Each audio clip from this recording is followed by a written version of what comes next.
ಪ್ರಿಯ ಸ್ನೇಹಿತರೆ, ನಮಸ್ಕಾರ. ಇಲ್ಲಿ ಹೆಂಡತಿ ಅಂದರೆ ಕೇವಲ ಹೆಂಡತಿ ಅಲ್ಲ, ಜೀವನದ ಕೊನೆಯವರೆಗೂ ನಮ್ಮೊಂದಿಗೆ ಕಷ್ಟ ಸುಖಗಳನ್ನು ಅನುಭವಿಸುತ್ತಾ ಊರುಗೋಲಾಗಿ ಜೊತೆಗೆ ಸಾಗುವ ಒಂದು ಧೀಮಂತ ವ್ಯಕ್ತಿತ್ವದ ವಿಕಸನ,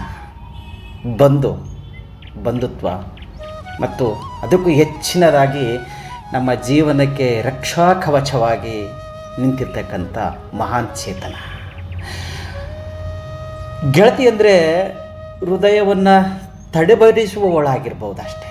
ಹೆಂಡತಿ ಅಂದರೆ ಆ ತಡಬಡಿತಕ್ಕೆ ಕಾರಣವೇನು ಅನ್ನೋದನ್ನು ಕಣ್ಣಿಂದಲೇ ಓಡಿ ಬರ್ತಕ್ಕಂಥವಳಲ್ವಾ. ಗೆಳತಿ ನಗೋದಕ್ಕೆ ಹಲವಾರು ಕಾರಣಗಳನ್ನು ಹುಡುಕ್ತಾಳೆ, ಕಾರಣಗಳು ಬೇಕಾಗ್ತವೆ. ಆದರೆ ಹೆಂಡತಿ ನಗೋದಕ್ಕೆ ನೀನೊಬ್ಬನೇ ಸಾಕು, ಅವಳಿಗೆ ನೀನಿದ್ರೆ ಸ್ವರ್ಗದಂತೆ. ಗೆಳತಿ ಚಿನ್ನದ ಕಿವಿಯೋಲೆ ಹಾಕಿಕೊಂಡಿರ್ತಾಳೆ, ಅವಳು ಚಿನ್ನದ ಕಿವಿಯೋಲೆಯನ್ನು ನೋಡಿ ಖುಷಿ ಪಡ್ತಿರ್ತಾಳೆ. ಆದರೆ ಹೆಂಡತಿ ಹಾಗಲ್ಲ. ನಿನ್ನ ಮೂರ್ಖತನಕ್ಕೂ ನಿನ್ನ ಸಿಲ್ಲಿಗಳಿಗೂ ನೀನು ಮಾಡುವ ಒಂದೊಂದು ಕುಚೇಷ್ಟೆಗೂ ಸದಾ ನಗುತ್ತಾ ಮನದಾಳದಲ್ಲಿ ಗೆಳತಿಯಾಗಿ, ಹೊರ ಜಗತ್ತಿಗೆ ಹೆಂಡತಿಯಾಗಿ ಮೃದುವಾಗಿ ತಿದ್ದುವ ಗುರುವಾಗಿರ್ತಾಳೆ ಅಲ್ವಾ ಸ್ನೇಹಿತರೆ.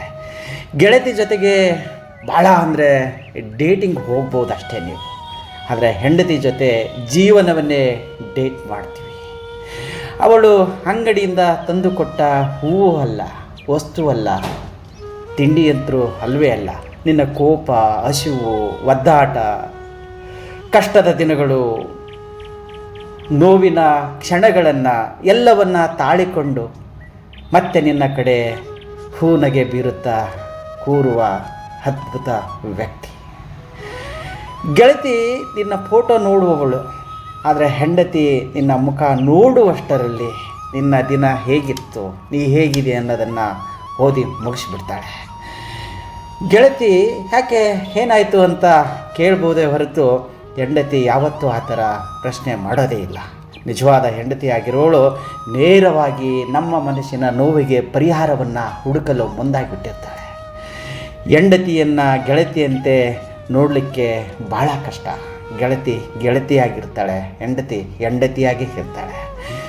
ಗೆಳತಿಯನ್ನು ಹೆಂಡತಿಯಂತೆ ನೋಡೋದು ಯಾವತ್ತೂ ಸಾಧ್ಯವೇ ಇಲ್ಲ. ಯಾಕಂದರೆ ಹೆಂಡತಿ ಅಂದರೆ ಬಾಳಿನ ರಜಾ ದಿನಗಳಲ್ಲಿ, ಕಷ್ಟದ ದಿನಗಳಲ್ಲಿ, ಅಥವಾ ನಾವು ಅಳುತ್ತಾ ಕೂತಾಗ ಹೆಗಲ ಮೇಲೆ ಒಂದು ಸಾಂತ್ವನದ ಕೈ ಇಟ್ಟು ಮೇಲೆತ್ತುವ ಒಂದು ಅತ್ಯದ್ಭುತ ಸಖಿಯ ಸ್ಥಾನದಲ್ಲಿ ಅವಳೊಬ್ಬಳೇ ಸಾಕಲ್ವ ಸ್ನೇಹಿತರೆ.